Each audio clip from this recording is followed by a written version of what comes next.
Want to thank you guys for checking us out on Three Brothers No Sense. It's your boy Buff. Make sure you continue to check us out. Like, subscribe, share the podcast with your friends. Help us grow. And we want to thank you guys for tuning in. Check us out every Monday, new episodes. Yeah, Buff, you had a good question. So I feel like you had a question. So let's go ahead and. I've lost my confidence now. I don't know how good it is.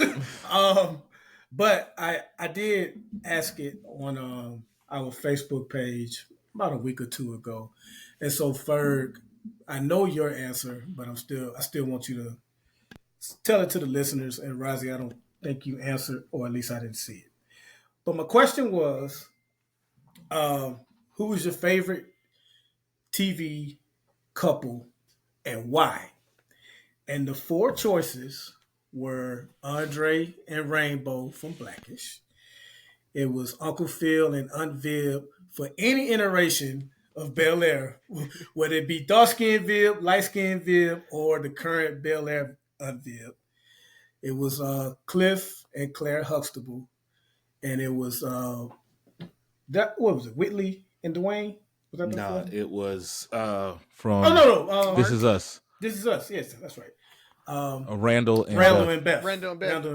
Oh Yeah, man. so Can we put them in order?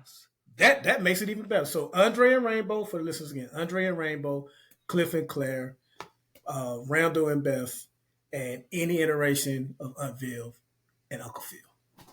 So who's your favorite and why? And if you can rank them. Okay. All right. I will go with. I'm gonna go Andre and Bo. And mainly for me, it's they seemed or felt more authentic than anybody else. Like they called out each other's flaws a lot more than I think. And my number two is definitely Randall and Beth. And so it was really, really close between those. That was the thing that took it over for me, was that they called each other flaws out, and maybe because it was a comedy and not a drama, which may kind of skew it a little bit. They joked on each other a lot. Randall and Beth joked on each other a little bit, or they joked with each other, but because it was a drama, I think it changed the dynamic a little bit for me.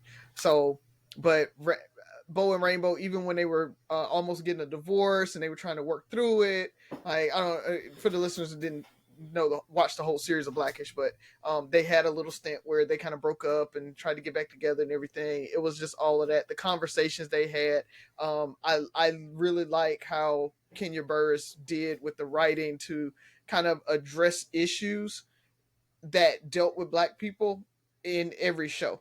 Right, This Is Us couldn't do that because they were still they did it a little bit, and they but it couldn't do it as much. So I think it's just the show, the format, the writing of it is what puts them above Randall and Beth, because they didn't have to. They weren't an ensemble cast, right? Of well, I only get 10 minutes of the 1 hour show, and I got to try to shoehorn some Black issues in there in this whole show, right? I got to see that entire breadth there. So it goes Bo and Rainbow, Randall and Beth. Then I'm gonna go Aunt Viv and Uncle Phil. And who was the last one? Let me make sure. Claire and Cliff. Claire and Cliff. Ugh. Yeah, then Claire and Cliff. Yep. That's my fourth. Yep. Razi, you made a 32 on ACT. 31, just 31. 30. Okay, maybe that explains it. Because your answer was all the way wrong. So. You know how they said there's no dumb questions? That was a dumbass answer. No, I'm just kidding. For me, and mine is going to be Beth and Randall. I know Byron doesn't like them as much, but I like Beth and Randall because it was always a comedy, and they dealt with issues. I love their love for each other. There was a lot of vulnerability and they didn't try to make it comical. They didn't try to hide those pain points, whatever it is. Every couple has their challenges. Every couple has their moments, and there's a lot of times where you can't laugh through it. There's no punchline, and you even kind of said it where like Rainbow and Dre had, they were dealing with black issues. We all deal with black issues, but sometimes things are just issues, right? There is, and I don't want to sugarcoat it and like playing the race card, but it's like I think there's just issues we're dealing with. How do you raise your family? How do you deal with the things that are going on outside of your family, or that are family but outside of your household, and how do you let that affect you, and deal with those relationships and deal with your past and how it weighs on you and all this stuff. And through it all, they found a way to love through each other, like love on each other. And I was definitely a fan of Beth. I loved her strength. I loved her humor. I love the way she was able to find solutions, the way she was able to stand by and support, but never get lost. Like her, I feel like she never got lost. She still was always her. And if she started losing herself, she stood up.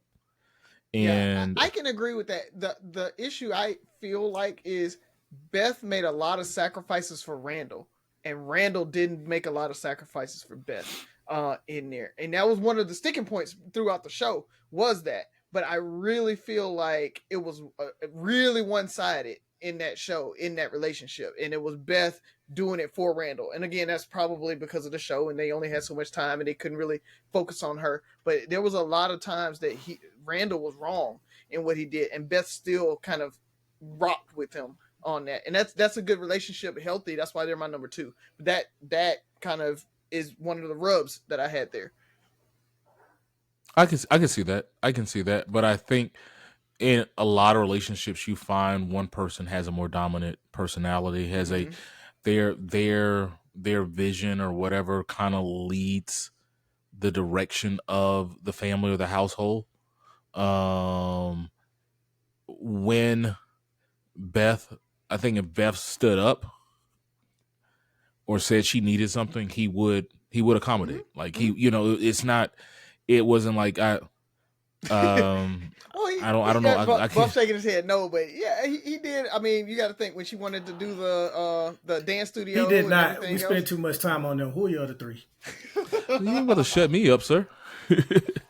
But we can disagree on that one. I just felt like because I'm not going to make him a bad person. I feel like he wanted to be a good person, do right by his family and all this stuff. Then, of course, to me, Cliff and Claire. I think for me, they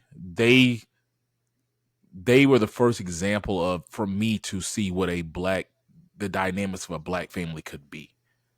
It wasn't the struggle of, it wasn't the bad kids, it wasn't living in a ghetto, it wasn't all these other things. It was, man, that is the reason I wanted to go to school and become a doctor.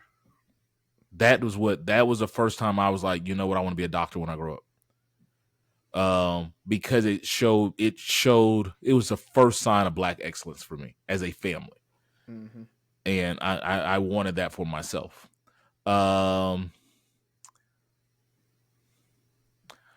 I guess I'll go Bo and Dre after that, and I would go for some of the reasons you said, but I would go. I gotta put Uncle Phil and Aunt Viv last because they had too many iterations, and light skinned Aunt Viv just loses all points. she just dragged. You can't. You she did, and it wasn't her fault. It wasn't the actor's fault. She just took it away. She just she disqualified them. So yeah, I can see that. All right. So me and Razi's list are perfectly aligned. Actually, but I'll do this because I think all 4 couples have their pros and cons. Yep. And so it's really just about preference at the end of the day.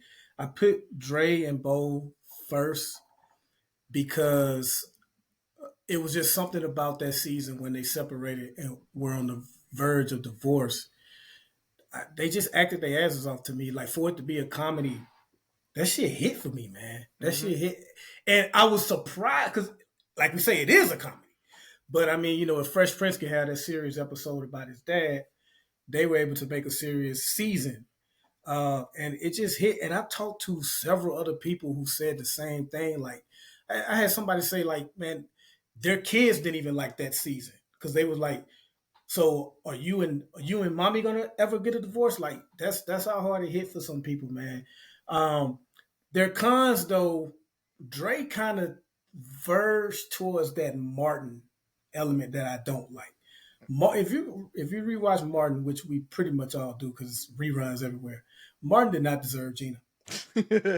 How many times are you gonna listen and take advice from Stan? Like it is. I know it's supposed to be a comedy and that's the sauce of the show, but it's like damn near frustrating to watch the stupid shit that Martin would go along with when it came to Gina. On top of the fact that she made more money than him. Yeah, I said it.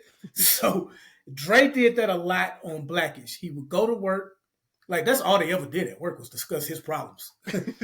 They would go to work. He would get stupid advice and come home and apply it. But he wasn't as quite as bad as Martin. Therefore, I was able to keep them at number one. I'm gonna give you add. This is the reason they were lower to me is kind of what you're saying, but the fact that his mom and dad lived them. So Bo had living in that she had a living enemy. Like, yeah, she did. like that's the things. Like, Yeah, hey, she if you did. can't respect, like, she blatantly disrespected his wife Yeah. every episode. Right? It's Right, like, hey, right. mama, either you gonna respect my wife or you gonna have to. You can't do this. And for me, And, that was my main He thing. was like, "That's my and, mama." and Ferg makes a great point. I think for me, and he's not wrong. I just think for me, it was so comedic at times that Oh, she was hilarious. It was easy to brush off. Now, number two, I got Randall and Beth, who could have easily been number four in my view, but Beth carries so much of the weight of the workload that she got them in number two for me Yep. because Randall is a fucking bully. He is a bully that cries a lot. And, the whole thing where he wanted to be a city councilman in Philadelphia, he was going to relent at the very end, but like what he put her through before he got to that point was completely selfish. This is a man who went and found a complete stranger in his biological father, brought him home, let him stay there. No conversation with his wife whatsoever. Just, hey, I found him. He's staying with us. Then when he dies, okay, now I want to adopt somebody. She got to get on board with that. They adopt her. The mom comes, takes her back. He's ready to adopt again to the point to where his kids was like, yo, we like Deja, but it almost feels like we're not enough for you. Like he just constantly, to me, in his search of finding these answers and that trauma that he suffered from, he neglected his family a lot emotionally. And he like resisted getting a therapist for so long. Like he has so many selfish ways about him that he is damn near unlikable. And he's a character that I want to root for because I love them as a couple. I think Beth is the only woman in the world for him. And then I don't even like the pressure he put on her to get married. Like their whole story, I think he proposed like 9 times or some shit. Mm-hmm. Yep. Until finally she like talked to the mom or whatever, and she was like, and it was kind of like, okay, I guess I'll let him propose to me now. Like he's a bully that cries a lot. Phil and Viv are number 3. I only put them above Cliff and Claire. Well, you'll hear why when I get to Cliff and Claire. But I like dark skinned Viv, and I like this current Bel Air Viv. They didn't really do much with the light skinned Viv, but I do She hate how killed much it. I hate how much smoke she gets because it's not her fault that they replaced dark skinned Right. Viv, but she gets so much smoke for just getting a job, So I really do hate the hate that she gets, but um, in all iterations, I just like how every once in a while Viv would, stand up to Phil if he felt like he was wrong, and they was just a really good couple. Like everything Ferg said about the Huxtables, that's what the Banks family was for me. And I put Cliff and Claire last. It's no fault of their own. It's just how the show was. But to me, they are the epitome of that corny ass happy wife, happy life. Like, was Claire ever wrong? Was she ever wrong? Like No. it was always Cliff that messed up or whatever, and she was the smarter, the better, and all this stuff. That's just news alert. This gonna rub a lot. I'm not a fan of the Cosby Show. That show was it was just so unrealistic, and it was kind of corny. I watched it. We only had so many choices growing up. I did watch it, but I didn't relate. And it's not because they had money or anything. It's just how they interacted. And like I don't even think like that relationship Claire and Cliff, it didn't have any realism. It lacked that. And so maybe it was just too early for sitcoms to really tackle realistic topics like that because that's what But late 80s. I think they did, but to your point, I think it's the time periods, right? And if you look, the iterations have just gotten better and better at doing it, right? Yeah. So just like superhero movies, like they get grittier and stuff. Even the new But Bel Air, the way they're able to approach new things. Yeah, but the main thing was just the whole happy wife, like she's always right. But like, as you say that, if you look at it, you said that's the reason you like Bo. That's the reason you like Beth. Like it, the husband is usually the bad. Hold on, the husband is usually like the bad guy or the comical character in these things. Bo was not always right, and neither was Beth. There were times Beth was wrong too, and there were times like Cliff never had a Randall moment where he's pretty much told Beth how it was going to go, and it stuck. Dre had his moments with Rainbow as well, but with Claire and Cliff, it was just I get it. I feel like when you look at these shows, it's more acceptable for the husband to be somewhat the fuck up. Oh yeah. And I think as you look at it, and that's the formula they were going by. Yeah, I think that, like as you said, I'm not just saying like everybody was perfect. I mean, it was the husband was because think about like Married with Children. Yeah, the husband. The husband is the person you want to laugh at. The wife is kind of the grounded one or whatever. Even Peggy was a horrible wife, but Al was the she didn't work and do nothing, but Al still was the consummate screw up.